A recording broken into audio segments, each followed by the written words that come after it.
स्वागत है एक नई वीडियो में। विषय लेकर आया हूँ प्रयोगवादी काव्य और उसकी विशेषताएं।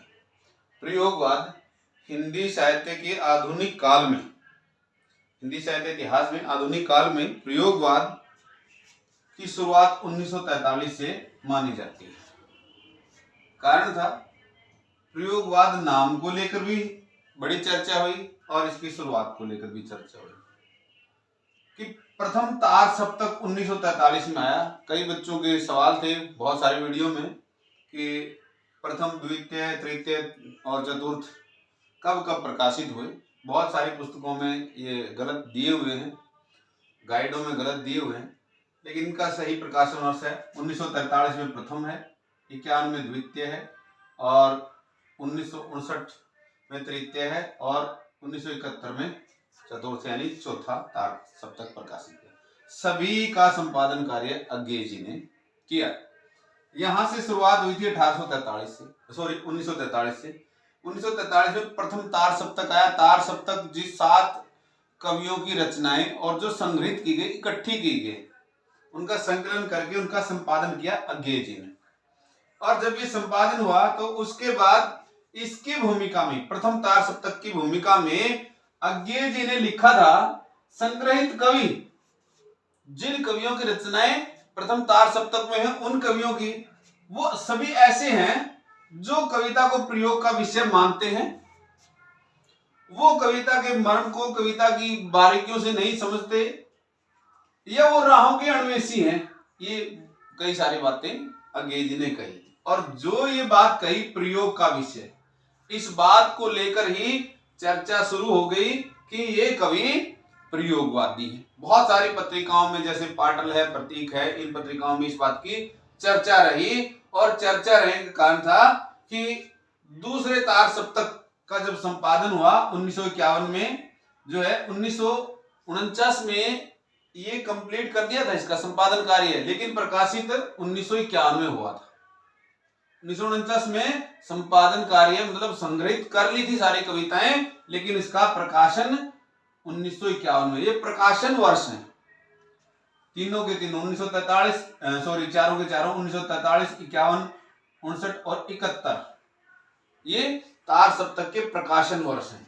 और इसमें ये बहस छिड़ गई प्रथम में, और इसका उत्तर दिया उस बहस का। स्वामी कहा था कि प्रयोग का विषय मानते, प्रयोग को विषय मानते, कि कविता को प्रयोग का विषय मानते हैं ये कवि, ये कहा और बहस छिड़ गई, चर्चा छिड़ गई।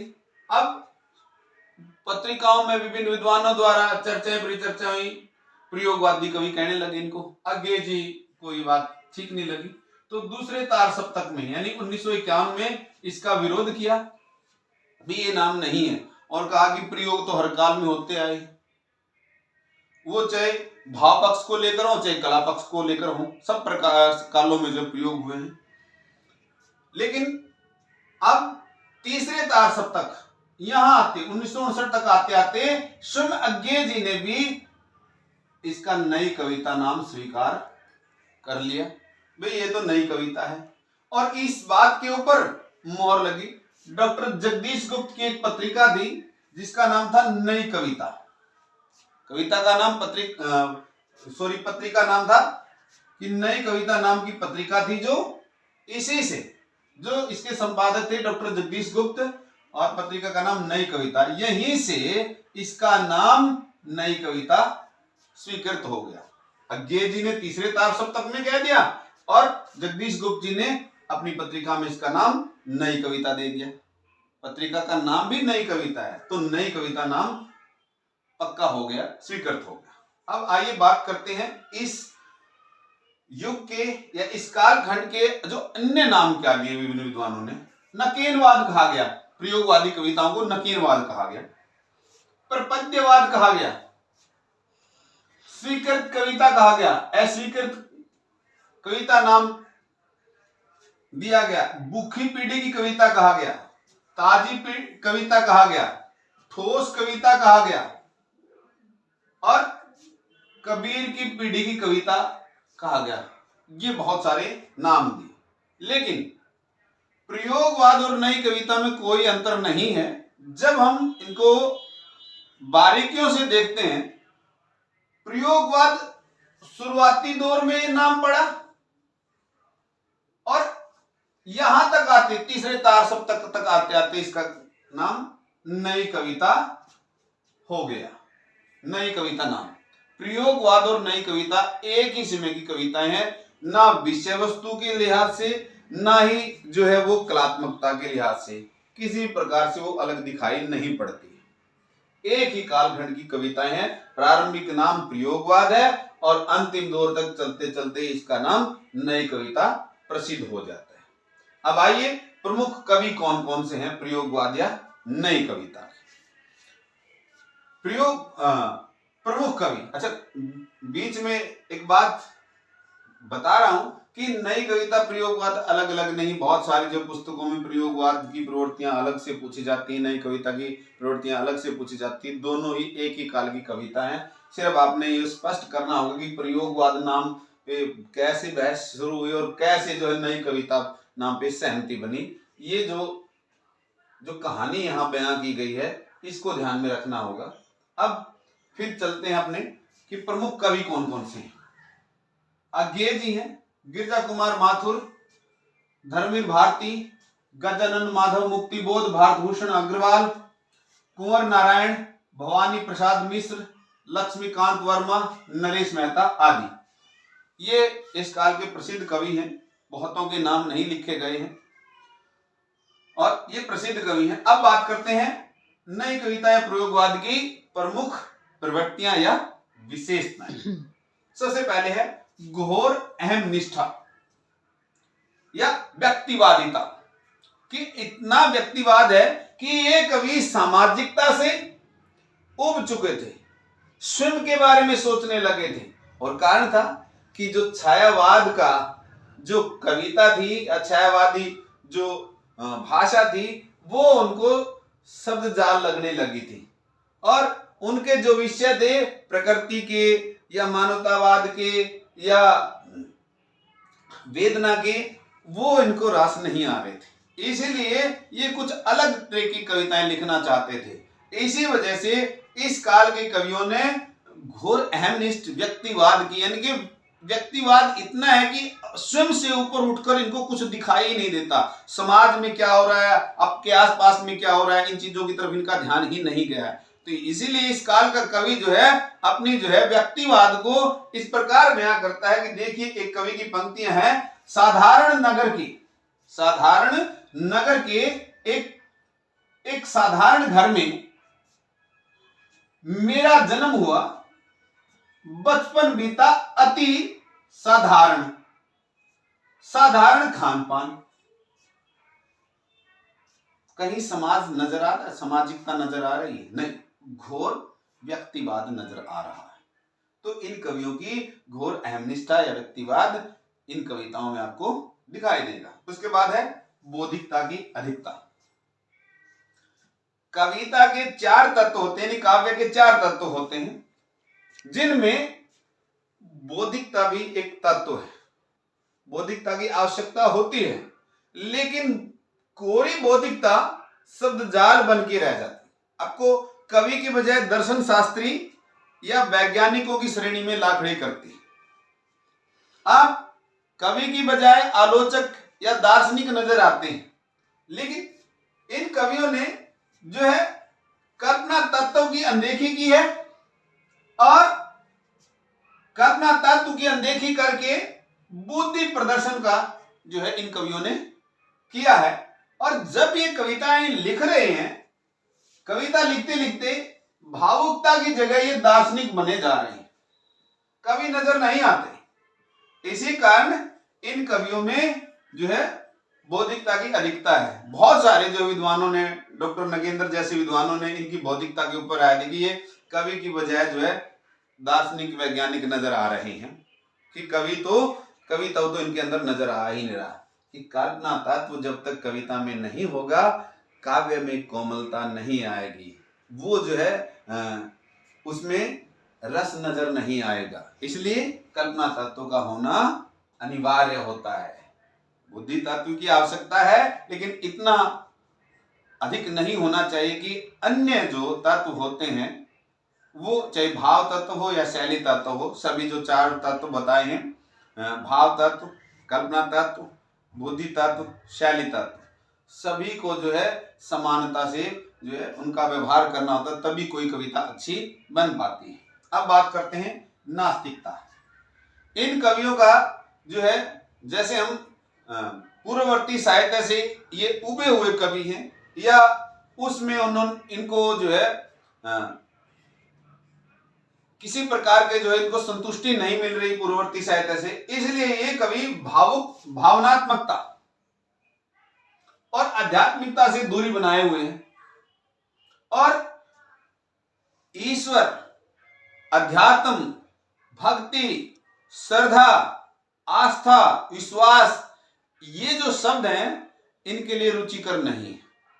और जब किसी देव की या आराध्य देव की बात आती है तो इनके विचार बदल जाते हैं। तो ये कवि अपनी नास्तिकता को, अपनी अनास्था को इस प्रकार प्रकट करते हैं। आइए एक कविता में देखते हैं। एक कवि लिखते हैं कि रात मैंने एक स्वप्न देखा, रात मैंने एक स्वप्न देखा, गणेश जी टॉफी खा रहे थे। गणेश को भी आधुनिक युग में टॉफी खाते हुए इन्होंने दिखा दिया। इस प्रकार के भाव, यानी कि हमारे जो आराध्य देव हैं या पूजनीय जो देव हैं, उनके प्रति इन कवियों ने अनास्था या नास्तिकता प्रकट की है। इसके बाद बात करते हैं अगली विशेषता की, वो है व्यंग का प्रयोग। व्यंग होता है साहित्य में, व्यंग होता है कि सामने वाले को दिशा दिखाना, रास्ता दिखाना। इस काल का कवि व्यंग का बहुत प्रयोग कर रहा है। वो व्यंग का प्रयोग किन किन विषयों पे करता है? आधुनिकता पे, समाज पे, धर्म पे, राजनीति पे। क्योंकि उस दौर में कि हम जो है, हमारी पुरानी मान्यताएं टूट रही थी और नई मान्यताएं आ रही थी पाश्चात्य देशों से, विशेषकर जो है यूरोप के देशों से हमारे शिक्षा के माध्यम से तालमेल हो रहे थे, नई चीजें आ रही थी। लेकिन इन कवियों को जो है आत्मिक घुटन या घोर अहमनिष्ठा के कारण जो है ये आधुनिकता इनको रास नहीं आ रही थी, इसलिए ये आधुनिकता का विरोध करते हुए नजर आते हैं। समाज का, धर्म का या राजनीति पर जो है करारे व्यंग करते हैं। और इसके साथ साथ आधुनिकता में लिप्त जो आधुनिक व्यक्ति है, विशेषकर जो महानगरों में रहता है, उसके ऊपर तो इन्होंने करारे व्यंग किए हैं। एक कवि जो कहते हैं, सांप तुम सभ्य तो हुए नहीं। यहाँ सांप जो है आधुनिक व्यक्ति का प्रतीक है, जो महानगरों में जो लोग रहते हैं, आधुनिक सभ्यता के लोग, कि तुम सभ्य तो नहीं हुए, नगर में बसना भी तुम्हें नहीं आया। फिर आगे कवि कहता है कि एक बात पूछूं, उत्तर दोगे कि डसना कहां से सीखा और जहर कहां से पाया, विष कहां से पाया। देखिए, ये आधुनिकता पर व्यंग करते हैं कि व्यक्ति शहर में आ गया, सभ्य हो गया और शहर में रहना भी नहीं आया, और वो किसी प्रकार जो है उसमें इंसानियत के भाव नहीं जाग पाए। इस प्रकार जो है उस समय की आधुनिकता, धर्म, समाज, राजनीति पर ये व्यंग करते हुए नजर आते हैं। उसके बाद है आधुनिक युगबोध का एकांकी चित्रण। कि आधुनिक युगबोध है, उसका एकांकी चित्रण है। अकेलेपन में ये जीवन जीते हुए दिखाई पड़ रहे हैं। इन कवियों ने जो है अपनी कविताओं में त्रास, यातना, पीड़ा, घुटन, शून्यता, निराशा आदि के विषयों को जो है अपनी कविताओं में वर्णन कर पाए हैं, या अपनी कविताओं में इन चीजों पर, त्रास, यातना, पीड़ा, घुटन, शून्यता, निराशा आदि पर जोर डाला है। और जो मानवीय मूल्य हैं, खासकर परोपकार, श्रद्धा, आस्था, विश्वास, जिन पे आज भी जीवन चल रहा है। 21वीं सदी में, विज्ञान के युग में भी आज लोग आस्था, विश्वास, जब निराशा की कोई प्राकृतिक आपदा आती है, इंसान ये कहकर कि कोई नहीं, ऊपर वाला देगा, कोई घर में कोई बड़ा दुख आता है, लोग इसी आस्था में कि भगवान की रजा में राजी।